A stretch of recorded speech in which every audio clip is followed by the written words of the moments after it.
Fundamental duty from my notes and अगर कुछ important होगा from forum polity mastering book.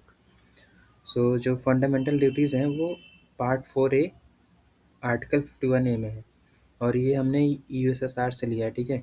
और दीज आर नॉन जस्टिसेबल हैं, however they are non enforceable by law, ठीक है। और ये स्वर्ण सिंह कमेटी ने रिकमेंडेशन किया था अबाउट फंडामेंटल ड्यूटीज़। और एक चीज़ और है कि they are confined to only Indian citizen, मतलब कि फॉरेनर्स के लिए नहीं है, बस इंडियन सिटीजन के लिए। और क्या होता है, it helps court constitutional validity of a law के लिए। और एक चीज़ और है कि Verma committee identified existence of legal provisions for implementation. और इसमें ना टोटल 11 अभी फंडामेंटल ड्यूटीज़ हैं, जिसमें कि जो लास्ट वाला है 11th मतलब के वाला, वो ऐड हुआ था 86 अमेंडमेंट एक्ट 2002 में। बाकी जो हमारा फंडामेंटल ड्यूटीज़ है ना, वो कब ऐड हुआ था, कौन से अमेंडमेंट एक्ट में, 42nd अमेंडमेंट एक्ट में ऐड हुआ था 1976 में, ठीक है ना। विद इफेक्ट फ्रॉम 3 जनवरी 1977 से हुआ था इफेक्ट। और बस एक ही इसमें अमेंडमेंट हुआ है जो कि के वाला ऐड हुआ है, वो 86 अमेंडमेंट एक्ट 2002 में हुआ है, विच केम इफेक्ट फ्रॉम 1 अप्रैल 2010। अब एक करके फंडामेंटल ड्यूटीज़ को देख लेते हैं। जो पहला वाला है वो बोलता है to abide by the constitution and respect it ideals and institutions, the national flag and national anthem. B वाला है to cherish and follow the noble ideals which inspired our national struggle for freedom. C वाला है to uphold and protect the sovereignty, unity and integrity of India. D वाला है to defend the country and render national service when called upon to do so. ई वाला है to promote harmony and the spirit of common brotherhood amongst all the people of India, transcending religious, linguistic, and regional or sectional diversities, to renounce the practices derogatory to dignity of women. F वाला मतलब छठा वाला है to value and preserve the rich heritage of our composite culture. G वाला मतलब seventh to protect and promote the natural environment, including forests, lakes, rivers, wildlife, and to have compassion for living creatures. H वाला मतलब eighth वाला to develop the scientific temper, humanism, and spirit of inquiry and reform. I वाला to safeguard public property and to abjure violence.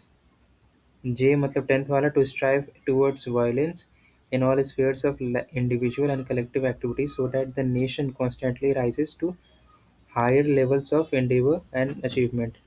K वाला मतलब 11th वाला who is a parent or guardian to provide opportunities for education to his child, or as the case may be, the ward between the age of 6 and 14 years, ठीक है। अब थोड़ा forum eyes की polity mastering book से देख लेते हैं कुछ इंपॉर्टेंट चीज़ें। सो जो हमारा ओरिजिनल कॉन्स्टिट्यूशन था ना, did not include the chapter on fundamental duties, ठीक है। Based on the recommendation of स्वर्ण Singh committee, 42nd amendment act 1976 ने इंट्रोड्यूस किया आर्टिकल 51 पार्ट 4A को, फंडामेंटल ड्यूटीज़ को। और जो स्वर्ण सिंह कमेटी के बारे में थोड़ा जान लेते हैं कि स्वर्ण सिंह कमेटी का असली नाम था committee on the recommendation of constitution, जो कि सेटअप हुआ था 1976 में। और उसके चेयरमैन थे जस्टिस स्वर्ण सिंह, जो कि फॉर्मर CJI थे ऑफ इंडिया। और committee recommended the inclusion of new chapter named fundamental duties in the constitution. और एक चीज़ और था, तो committee had suggested including 8 fundamental duties, ठीक है ना।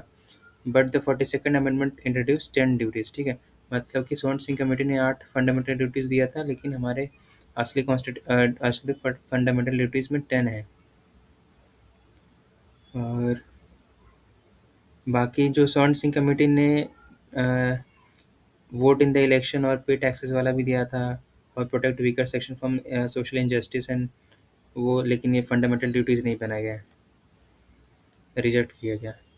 और एक चीज़ और है कि जो Shyam Narayan Chouksey versus union of India 2018 case में supreme court directed mandatory respect for national anthem in the public spaces reflecting the spirit of constitutional reverence. So ये केस लॉज याद कर लेना है, Shyam Narayan Chouksey versus India union of India. और अब थोड़ा national flag के बारे में थोड़ा सा जान लेते हैं कि on 22nd July 1947, a few weeks before India's independence, Jawaharlal Nehru rose before the Constituent Assembly to move a historic resolution, the adoption of national flag of India. ठीक है, ये नेशनल फ्लैग का था।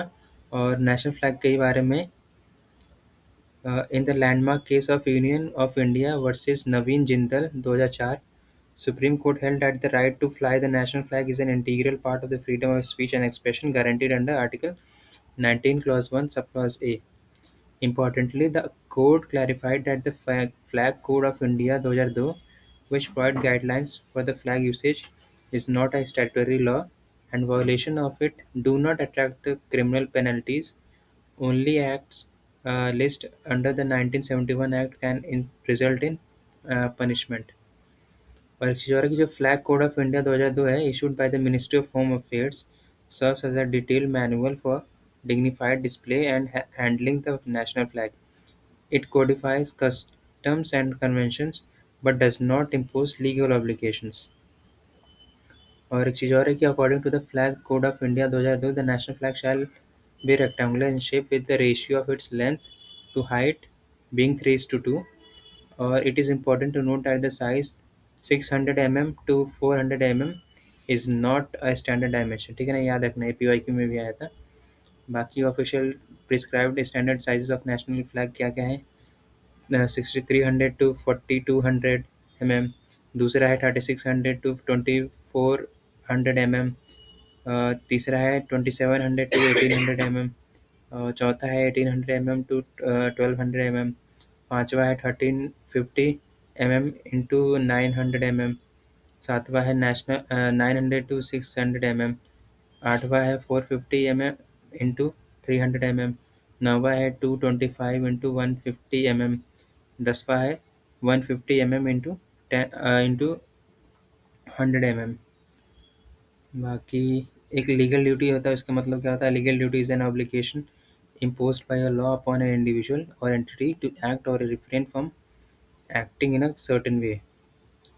और बाकी एक दो फीचर्स देख लेते हैं फंडामेंटल ड्यूटी कि ये नॉन जस्टिसेबल है, that is they can not be legally enforce in the court of law while no legislative process have been provided to enforce these duties.